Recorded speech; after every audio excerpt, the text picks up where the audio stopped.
Hey YouTube, Rando here. I wanted to share real quick with you guys how it is we dry our basil. We had a big harvest last night. We harvested quite a bit, big old pile of leaves. First thing we do is we go through and anything bad on the leaf, if there's a hole, discoloration, anything like that, we toss them. We get enough good basil that we don't have to keep that kind of basil. So we use a no heat system, more or less. We don't use any kind of heat to dehydrate them. We simply take our dehydrator trays, and you can see I have all 5 here loaded up. They were a lot fuller because the leaves were a lot bigger. If the leaves are big like that, you know, when they make a little cup, we split them, and so they'll fit on the tray a little bit easier and sit kind of flat. You can see quite a few of them have been split. These are still a little bit wet. They're not dry yet. They're just kind of shriveling up.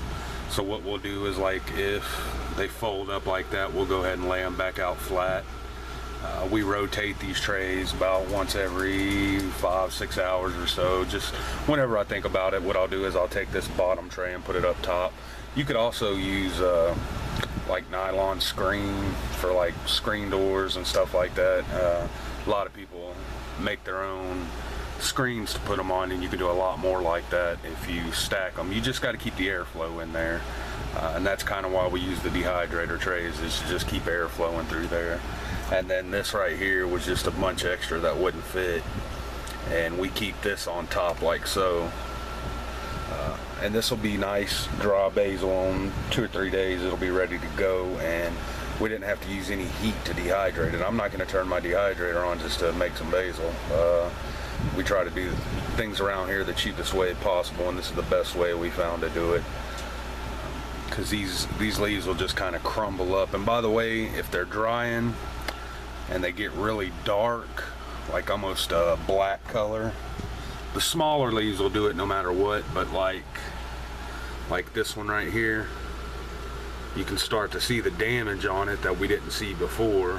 When they turn black, the edges will blacken real bad. We toss those, we don't use them. Whereas like this one is like the perfect leaf, you know. We really want just leaves like this to be dried out. We don't want to dry out the bad stuff that's going to taste different. It just doesn't smell as potent, doesn't taste as potent, so we get rid of that stuff and we just keep the good stuff.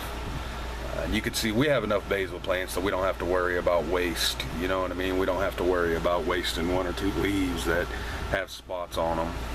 So these will be dry about 3 or 4 days. Whenever they're dry to the touch, when they crumble, that's when you know they're ready. You put them all in a Ziploc bag and just crumble it.